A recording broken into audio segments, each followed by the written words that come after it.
मंगी हम बाबा से सोमार के छौड़ी अगे नहीं सुकर नहीं ये तवार के छौड़ी दूल्हा मंगी हम बाबा से सोमार के छौड़ी।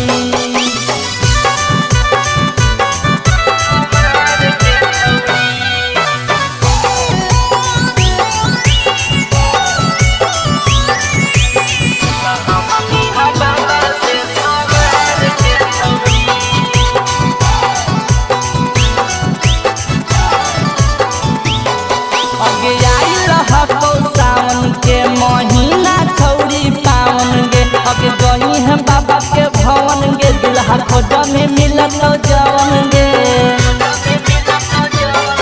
अगे आई रहो सावन के महीना छौड़ी पावन गे अगे गई है बाबा के भवन गे दुल्हा मांगा में मिलत जवन गे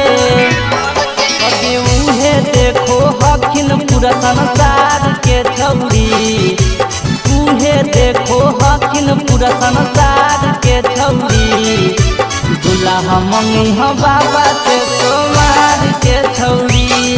अगे नहीं सुकर नहीं ये तवार के छौड़ी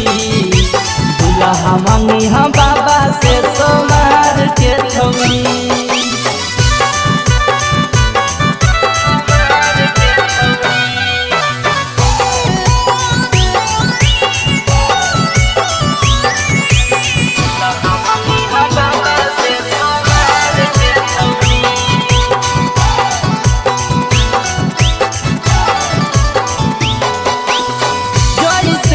पतिया के लखन माता परवती गे अगे तू करमी तो मिल जैतो खेसारी जैसन पति गे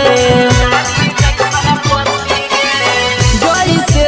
पतिया के लखन माता परवती गे अगे तू करमी तो मिल जैतो खेसारी जैसन पति गे अगे कैन कैसा भे भोला दरबार के छौड़ी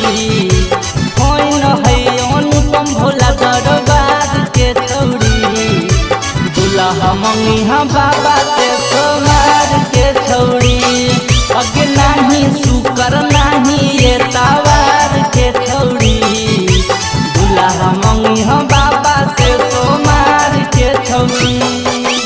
DNS music recording studio Rajauli.